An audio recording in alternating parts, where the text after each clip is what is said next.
श्री राधा वल्लभ सरकार की जय। सद्गुरुदेव भगवान की जय। ना गुरुरधिकं तत्त्वं ना गुरुरधिकं तपः ना गुरुरधिकं ज्ञानं तस्मै श्री गुरुवे नमः। प्यारे प्रभु प्रेमियों, नित्य प्रति भगवान के पावन सत्संग में आप सभी भक्तजन भगवान की परम माधुर्य लीलाओं का श्रवण कर रहे हैं। प्यारे भक्तों, भगवत कृपा से आजकल हम बड़े महापुरुषों की कथा श्रवण कर रहे हैं। आज हम एक नया चरित्र श्रवण करेंगे, आज से आरंभ होगा प्यारे भक्तों। और वो भगवान के भक्त हैं श्री जयदेव जी। ये श्री जयदेव जी भगवान जगन्नाथ के बहुत प्यारे भक्त थे और इन्होंने एक बहुत सुंदर भगवान के लिए, ठाकुर जगन्नाथ के लिए एक गीत लिखा। उसका नाम है गीत गोविंद। बहुत इसका नाम है, लोग जानते हैं इसके बारे में और कहते हैं गीत गोविंद का इसमें 8 श्लोक हैं। जो व्यक्ति इनको रोज पढ़ता है ना, भगवान उनसे बहुत प्रसन्न रहते हैं। प्यारे भक्तों, इसमें घटना आएगी। और श्री जयदेव सिंह जी जो भक्त हैं भगवान के, आइए भाव प्यार से आज से हम यही कथा श्रवण करते हैं। भक्त जयदेव, भाव प्यार से राधे राधे राधे। संतों ने लिखा है, जयदेव कपि नपि चकवे खंड मंडलेश्वर आन कवि प्रचुर भयो तिहु लोक गीत गोविंद उजागर कोक काव्य नवरस सरस श्रृंगार को सागर अष्टपदी अभ्यास करे तहीं बुद्धि बढ़ावे श्री राधा रमण प्रसन्न सुनन निश्चय तह आवे संत सरोरुह खंड को पद्मावती सुख जनक रवि जयदेव कवि नप चकवे खंड मंडलेश्वर आन कवि। प्यारे भक्तों, इसका भावार्थ है, आप श्रवण करें। एक बहुत ही बड़े महाकवि, आप श्री का नाम है श्री जयदेव जी, और संस्कृत के कवि राजाओं के राजा चक्रवर्ती सम्राट थे। ये कवियों के भी कवियों में गिना जाता था। भक्तों, इन्होंने कविता जो लिखी थी वो कविताओं में इतनी पावर थी, आगे आप प्रसंग सुनेंगे कि एक कविता तो ये इनसे रह गई थी तो स्वयं साक्षात ठाकुर जगन्नाथ ने उसको लिखा था। तो इनको कवियों का चक्रवर्ती कहा गया है, सम्राट कहा गया है। शेष दूसरे और जितने भी कवि हैं सब महान हैं ही, बहुत बड़े बड़े राजाओं से सबने सम्मान पाया है, लेकिन आपने भी सभी राजाओं से सम्मान पाया है, भगवान के प्यारे बने हैं। और आपके द्वारा रचित श्री गीत गोविंद ये महाकाव्य तीनों लोकों में बहुत ही अधिक प्रिय है। बहुत काव्य लिखे गए भक्तों, लेकिन ये गीत गोविंद भी जो गीत लिखा है जयदेव कवि ने, ये बहुत ही प्रसिद्ध हुआ, बहुत ही उत्तम है और सिद्धि को प्राप्त कराने वाला है। ये गीत गोविंद कोक शास्त्र का, साहित्य के नवरत्नों का और विशेषकर उज्जवल एवं सरस श्रृंगार का सागर है, आप ऐसा समझें। और इसकी अष्टपदियों का कोई नित्य अध्ययन करता है। इसके 8 श्लोक हैं भक्तों। ये 8 श्लोक, थोड़ा मैं आपको परिचय दे रहा हूँ सूक्ष्म में कि क्या क्या आप श्री ने किया क्या।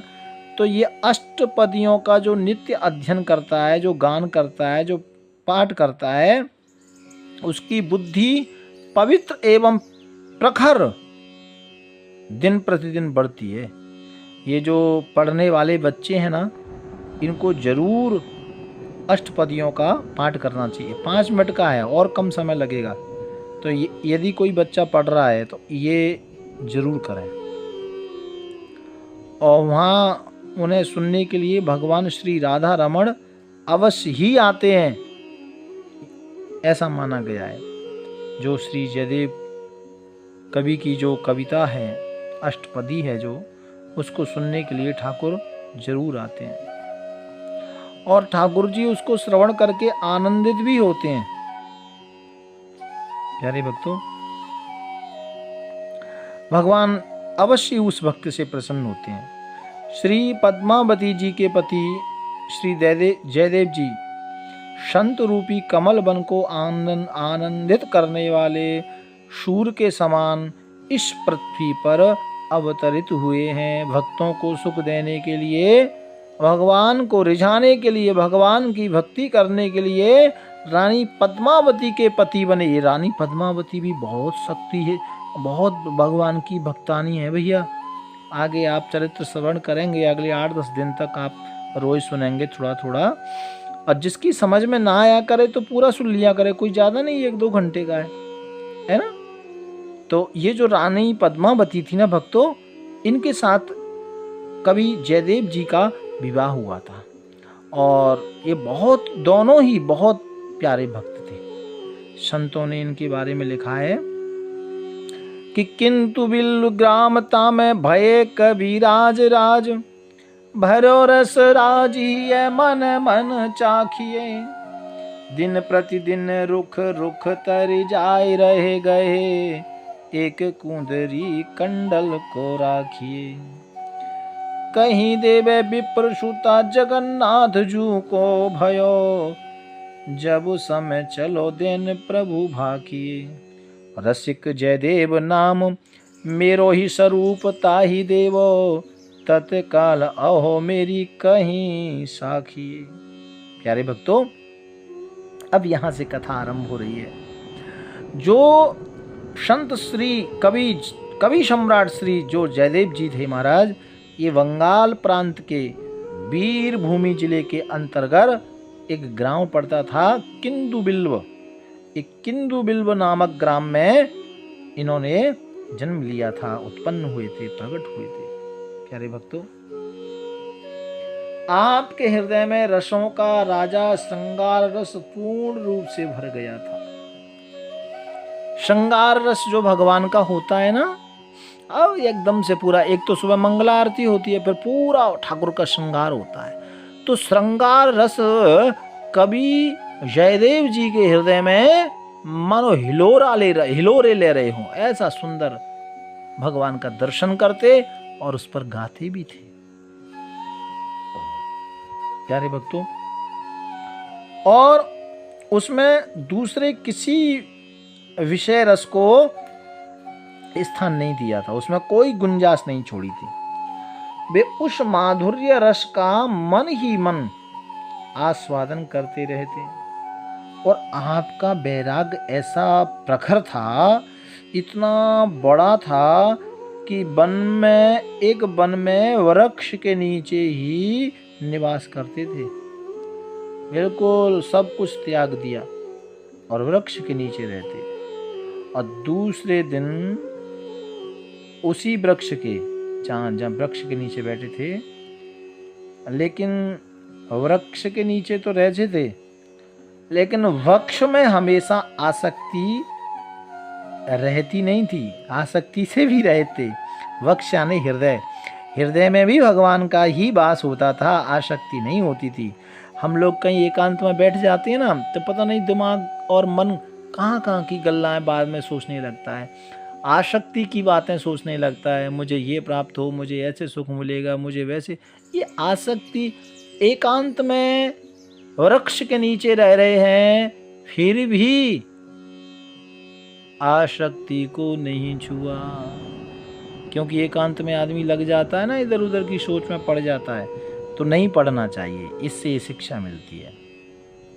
प्यारे भक्तों, जीवन निर्वाह करने की अनेक सामग्रियों में से आप केवल एक गुदरी और कमंडल अपने पास रखते थे। गुदरी चलती थी प्यारे भक्तों, पहले कपड़े की सिलती थी पुराने जमाने में, माताएं लोग सिल देती थी घर में। तो एक गुदरी और एक कमंडल अपने पास रखते, और कुछ भी नहीं था प्यारे भक्तों। और इन्हीं गांव में एक ब्राह्मण रहता था, सुदेव नाम का एक दक्षिणान ब्राह्मण, वह भी निवास करते थे। इनके यहाँ कोई संतान नहीं थी भक्तों, ब्राह्मण के यहाँ, सुदेव ब्राह्मण के यहाँ।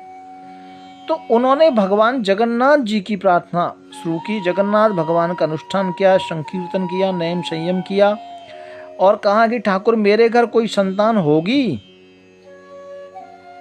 आप ऐसा आशीर्वाद दो, और यदि मेरे घर कोई संतान होगी तो मैं उस संतान को भगवान जगन्नाथ की सेवा में लगा दूंगा या भगवान जगन्नाथ को ही अर्पण कर दूंगा, कि जो भी पहली संतान होगी बेटा बेटी वो मैं आपको अर्पण कर दूंगा। ऐसा भगवान जगन्नाथ के यहाँ ये सुदेवक नामक ब्राह्मण ने अर्जी लगाई। प्यारे भक्तों, कुछ समय बाद उसके यहाँ एक कन्या का जन्म हुआ।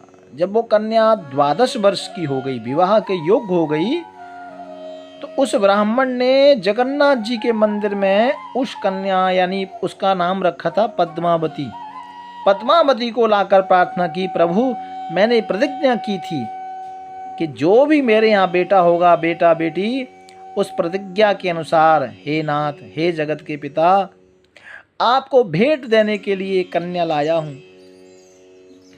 उसी समय भगवान श्री जगन्नाथ जी की परम, जो भगवान जगन्नाथ जी के जो भक्त थे, कवि जयदेव, परम रसिक जयदेव नाम के जो भक्त थे, तो वो तो वहीं पड़े थे, जगन्नाथ में वृक्ष के नीचे रहते थे।